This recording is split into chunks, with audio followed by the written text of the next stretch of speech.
Hi friends, welcome back to ఉస్తా kitchen. ఈరోజు వీడియోలో carrot halwa prepare చేసుకుందాము. టేస్ట్ అయితే చాలా బాగుంటుంది.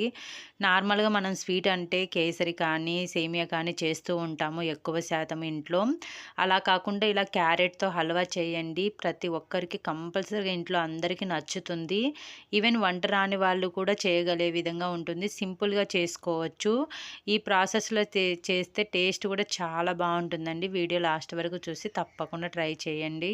సో నెక్స్ట్ లేట్ చేయకుండా ప్రాసెస్లోకి వెళ్ళిపోదాము. దీనికోసం ఫస్ట్ క్యారెట్ని తీసి పీల్ తీసేసి టాప్ బాటమ్ 2 సైడ్స్ కట్ చేసుకొని తీసుకోవాలి.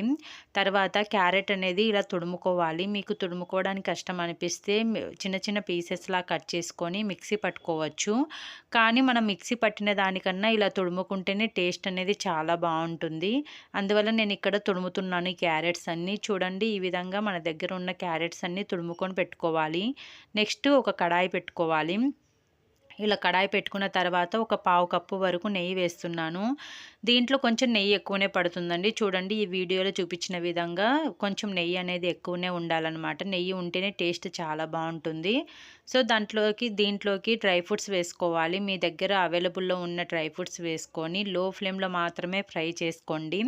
ఇలా లో ఫ్లేమ్లో ఫ్రై చేసుకోవడం వల్ల మీకు త్వరగా మాడకుండా ఉంటాయి. కొంచెం కలర్ చేంజ్ అయిన తర్వాత ఈ డ్రై ఫ్రూట్స్ తీసి పక్కన పెట్టుకోవాలి. సేమ్ అదే నెయ్యిలోనే తుడుముకున్న క్యారెట్ వేసుకొని ఈ ప్రాసెస్ మొత్తం లో ఫ్లేమ్లోనే ఉంటుందండి. సో లో ఫ్లేమ్లో పెట్టుకొని ఫ్రై చేసుకోవాలి. మనకు క్యారెట్లో ఆల్రెడీ తడి ఉంటుంది. సో ఆ తడినే మనకు సరిపోతుందన్నమాట. మనం ఆల్రెడీ నెయ్యి వేసాము. ఈ క్యారెట్లో ఉన్న తడి సరిపోతుంది. మధ్య మధ్యలో కలుపుకుంటూ మూత పెట్టుకొని ఓపెన్ చేసుకుంటూ మనము కలుపుకుంటూ చేసుకోవాలి. సో మీరు హై ఫ్లేమ్లో పెట్టారంటే మీకు త్వరగా మాడిపోతుంది. మాడితే మీకు కలర్ అనేది చేంజ్ అవుతుంది. ప్లస్ టేస్ట్ కూడా చాలా బాగుండదనమాట. సో ఇలా మనం మూత పెట్టుకుంటూ ఓపెన్ చేసుకుంటూ కొద్దిగా సాఫ్ట్గా అయ్యేంత వరకు ఫ్రై చేసుకోవాలి. ఇలా కొద్దిగా సాఫ్ట్గా అయిన తర్వాత దీంట్లోకి 1½ కప్పు వరకు మిల్క్ యాడ్ చేస్తున్నాను. మీ దగ్గర మిల్క్ పౌడర్ ఉన్న కూడా యాడ్ చేసుకోవచ్చు. కొద్దిగా మిల్క్ పౌడరు, కొద్దిగా మిల్క్ యాడ్ చేసుకోవచ్చు. సో కానీ నేను ఇక్కడ 1½ కప్పు మిల్క్ యాడ్ చేశాను. నేను తీసుకున్న క్యారెట్ తుడుము క్వాంటిటీకి సరిపోతుందన్నమాట మిల్క్ అనేది. మీరు ఎక్కువ క్వాంటిటీ చేసేపాటైతే కొంచెం మిల్క్ ఎక్కువ వేయాల్సింది వస్తుంది. సో ఇది కూడా లో ఫ్లేమ్లోనే చేయాలండి. సో మొత్తం అంతా బాగా కలుపుకుంటూ దగ్గరకు వచ్చేంత వరకు మగ్గించుకోవాలి లో ఫ్లేమ్లో పెట్టుకొని.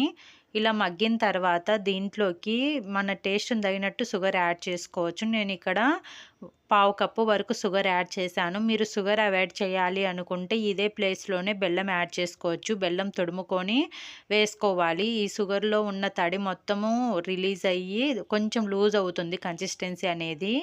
ఈ కన్సిస్టెన్సీ అనేది మళ్ళీ కొంచెం గట్టిగా అయ్యేంత వరకు మగ్గించుకోవాలి. ఈ ప్రాసెస్ అంతా అయ్యే లోపల మనకు క్యారెట్ అనేది సాఫ్ట్గా అయిపోతుంది.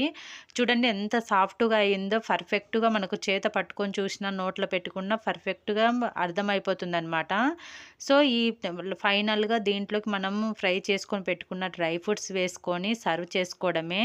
తప్పకుండా ఇంట్లో అందరికీ నచ్చుతుందండి. కొంచెం తిన్నా చాలు. టేస్ట్ అయితే చాలా బాగుంటుంది. తప్పకుండా మీరు ట్రై చేసి రెసిపీ ఎలా వచ్చిందనేది కామెంట్ రూపంలో తెలియచేయండి. మీకు ఈ వీడియో నచ్చినట్టయితే మీ ఫ్రెండ్స్ అండ్ ఫ్యామిలీ మెంబర్స్కి షేర్ చేసి ఇలాంటి మంచి మంచి వీడియోల కోసం మన ఉస్తా కిచెన్ ఛానల్ని సబ్స్క్రైబ్ చేసుకొని పక్కనున్న బెల్ ఐకాన్ని క్లిక్ చేయండి. Thank you for watching friends.